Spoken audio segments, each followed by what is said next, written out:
주님의 사랑을 받은 자라는 제목으로 시편 40편 1절에서 10절까지 말씀을 우리 함께 나누겠습니다. 우리가 아침에 불렀던 하나님은 너를 만드신 분이라는 이 찬양은 여기 작사 작곡하신 분이 조준모라는 목사님입니다. 이분이 자신의 그 아들을 낳고 이 곡은 기뻐하면서 지은 노래다라고 들었습니다. 이 노랫말을 듣다가 보면 그분의 아들을 향한 사랑과 아들을 향해 기뻐하는 마음이 이렇게 잘 느껴집니다.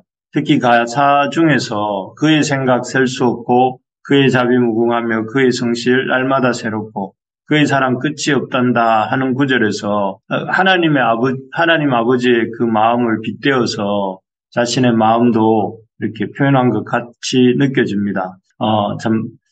그렇습니다. 이 노래는 그런 자식을 향한 아버지의 마음인, 이 작사 작곡을 하신 아버지의 마음인 동시에 그 가사처럼 당신의 피조물 된 사람들을 향한 하나님 아버지의 마음이기도 합니다. 하나님이 얼마나 우리를 사랑하시는지 그 사랑의 생각이 셀 수가 없다, 헤아릴 수가 없고 그 자비가 끝이 없으며 또 그의 성실이 날마다 새롭다 하는 것입니다. 이 당연하고 우리가 너무 익숙한 가사라서 그런가 보다 생각하지만 한번 생각해 보면 이런 하나님의 사랑이 얼마나 놀라운지 모릅니다. 사실 사람들의 사랑이라는 것은 어떻습니까? 뻔하지 않습니까? 사람들의 사랑이란 자기가 사랑하고 싶을 때만 사랑하고 또 자기가 힘들 때는 사랑하지 않는 것이 사랑입니다. 그래서 생각하면 뻔합니다. 그러나 하나님의 사랑은 셀 수가 없다. 도저히 우리가 생각하는 것보다 더 이렇게 넘어서 있다는 거죠. 그리고 인간의 사랑은 굉장히 조건적입니다. 자비는 조건적입니다. 유한합니다. 그래서 베풀만한 때는 베풀지만, 그렇지 못할 때는 자비라는 것은 없습니다. 그의 성실도, 인간의 성실도 유한합니다. 그래서 인간은 몸도 약하고 또 이렇게 한계가 있기 때문에, 성실도 참 한계가 있습니다. 그런데, 그래서 온 세상에 이렇게 문제가 많습니다. 그런데 하나님의 사랑은 셀 수가 없고 또 끝이 없고 성실은 날마다 우리에게 새롭다는 것, 참 너무 놀랍고 정말 그야 누구의 고백처럼 어떤 분의 고백처럼 어메이징 그레이스입니다. 그런데 참 도대체 이런 사랑, 하나님의 셀 수 없는 또 날마다 성실하신 또 끝이 없는 자비를 이렇게 자비로 사랑받는 도대체 우리는 누구인가 이런 생각을 해보게 됩니다. 도대체 우리가 얼마나 대단한 존재라고 하나님이 이렇게까지 우리를 사랑해 주시고 또 우리를 향해서 이렇게 자비를 베푸시고 성실하게 날마다 우리에게 사랑으로 찾아오시는지 정말 우리를 얼마나 귀하게 여기시는가 하는 것을 이렇게 좀 생각하게 됩니다. 이런 황송하고 놀라운 하나님의 사랑을 받은 자로서 우리가 하나님 앞에 어떻게 살아야 될까요? 하나님이 이렇게까지 우리를 사랑해 주시는데 우리가 하나님을 향해 보여야 될 사랑의 반응은 무엇일까요? 오늘 이 시편 40편에 보면 이 40편의 시인은 이렇게 그런 사랑을 받은 사람으로서 어떻게 살고 있는지를 말해줍니다.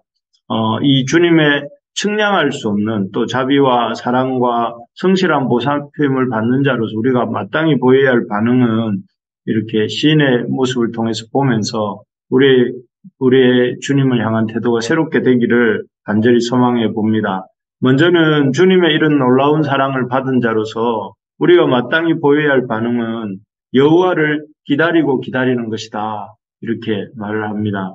그래서 오늘 이 시편 40편 1절 2절을 보면 내가 여호와를 기다렸더니 귀를 기울이사 나의 부르짖음을 들으셨도다. 나를 기가 막힐 웅덩이와 수렁에서 끌어올리시고 내 발을 반석 위에 두사 내 걸음을 견고하게 하셨도다라고 이렇게 시인이 말하고 있는데요. 여기에 보면 기가 막힐 웅덩이와 수렁, 이게 죽음과 파멸 이런 뜻이라고 하더라고요. 우리 인생의 죽음과 파멸에서 파멸로 이끄는 그런 웅덩이와 수렁에서 이렇게 직면했던 시인이 하나님을 향해서 부르짖었다. 이렇게 1절에 보면 그렇게 말을 합니다. 그랬더니 놀랍게 부르짖으면서 기다리고 기다렸다. 그렇게 고백을 하는데요. 여기서 기다리고 기다렸다 이 표현은 히브리어 어근이 기다리고 기다렸다 하는 표현의 히브리어 어근이 그 희망하고 희망이라는 뜻이라고 해요. 그러니까 이것은 바꾸어 말하면 시인이 여호와를 기다리고 기다렸다는 말은 시인이 여호와가 도와주시고 또 도와주시기를 희망하고 희망했다. 이런 말과 같은 뜻입니다. 그렇게 시인이 하나님을 향해서 희망하고 희망하면서 그 도우심을 기다리고 기다렸더니 하나님께서 그의 어떤 그런 기대와 그런 간절한 기도를 들으시고 여기 2절에 보는 것처럼 기가 막힐 웅덩이와 수렁에서 끌어올리시고 그 발을 반석 위에 두셨다. 이렇게 말씀하고 있는 것입니다. 그래서 그로 하여금 3절에 보면 새 노래를 부르게 하시고 그리고 어떤 사람도 이렇게 들어보지 못하고 부르지 않았던 그런 새로운 노래를 부르게 하시고 또 이렇게 복을 받게 하셨다 하는 것입니다. 여기서 이렇게 우리가 이 시인이 여호와를 기다리고 기다리는 자세를 우리가 보게 되는데요. 이 여호와가 이 기가 막힐 웅덩이와 수렁에서 나를 끌어올리실 분이라는 것을 알고 또 그것을 기대하고 또 그러면서 하나님께 부르짖고 그런 태도를 하나님께서 기뻐하시고 또 그런 기도에 부르짖음에 응답하셔서 이렇게 하나님이 수렁과 웅덩이에서 이렇게 이 시인을 건졌다 하는 것이죠. 하나님이 기대하시는 믿음이 바로 이런 믿음입니다. 하나님이 우리를 사랑하시는데 우리에 대해서 사랑받는 자로서 우리에게서 기대하시는 것은 여호와를 기다리고 기다리는 이 어떤 상황에서도 나를 도와주실 분인 줄 믿고 또 소망하면서 기다리고 기다리면서 여호와께 간청할 수 있는 그런 믿음을 가진 사람을 하나님이 참 기뻐하시고 또 기대하신다 하는 것이죠. 우리가 참 하나님을 향해서 이런 하나님을 신뢰하고 또 하나님을 믿어드리고 또 하나님을 기다리고 또 하나님께 간구할 수 있는 우리 부르심의 모든 성도님들이 되시기를 간절히 소망합니다. 그래서 하나님이 참 이 우리의 기도에 응답하시는 분이시구나. 하나님이 일하시는 분이시구나. 그래서 하나님이 계시고 우리 기도에 응답하시고 우리 기도를 들으시고 역사하시는 분이시다 하는 사실을 믿고 기도할 때 또 그렇게 하나님을 만나는 그런 고백들이 가득한 우리의 삶이 되기를 소망합니다. 그래서 우리 인생에 어떤 문제든지 그런 문제들을 하나님은 얼마든지 들으시고 응답하시고 역사하신다 하는 사실을 늘 의식하면서 어떤 경우에도 낙심하지 아니하고 하나님 앞에 그 문제를 들고 나가서 응답받고 또 그것으로 인해서 기뻐하는 우리 모두가 되기를 간절히 소망합니다. 두 번째로 보면 이 주님의 사랑을 놀라운 사랑을 받은 자로서 우리가 마땅히 보여야 할 반응은 우리 자신을 헌신하는 주님께 헌신하는 삶입니다. 그래서 6절, 7절을 우리 한번 읽어봅시다. 6절과 7절 말씀입니다. 주께서 내 길을 통하여 내게 들려주시기를 제사와 예물을 기뻐하지 아니하시며 번제와 속죄제를 요구하지 아니하신다 하신지라.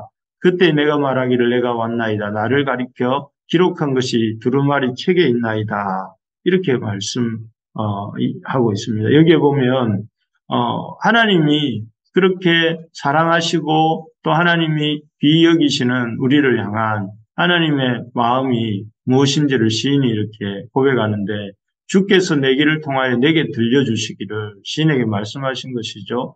주님이 원하시는 것은 제사와 예물을 원하시고 기뻐하시는 것이 아니고 번제와 속죄제를 요구하시는 것이 아니라 여기 7절에 보면 내가 왔나이다 이렇게 되어 있고 8절에 보면 나의 하나님이여 내가 주의 뜻 행하기를 즐기오니 주의 법이 나의 심중에 있나이다 하였나이다 하는 것처럼 이 하나님은 시인 자신을 원합니다. 시인이 주님께 나오기를 원하고 또 7절처럼 나오기를 원하고 8절처럼 주의 뜻 행하기를 즐거워하는 것을 원하신다 이렇게 말씀하고 있습니다.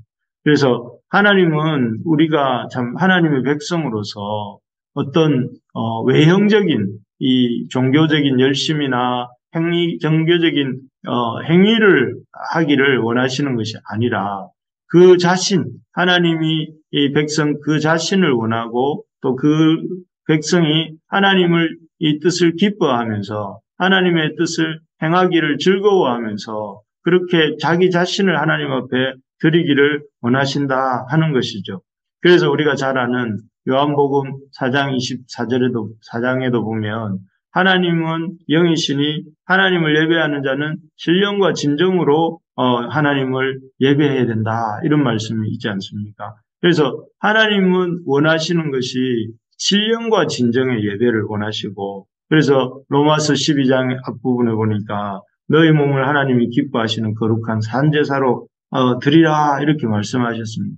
하나님 우리 삶을 하나님이 기뻐하시는 거룩한 산제사로 드리라 그렇게 말씀하고 계신 것이죠. 우리가 정말로 하나님을 기뻐한다면 하나님을 희망하면서 기대하면서 살 뿐만 아니라 그 속에서 우리 자신을 이렇게 온전히 주님을 향해서 드리면서 주의 뜻을 행하는 것을 즐거워하고 주께 우리의 몸과 마음을 다하여서 주님을 높여드릴 때에 하나님이 우리를 기뻐하신다 하는 것입니다.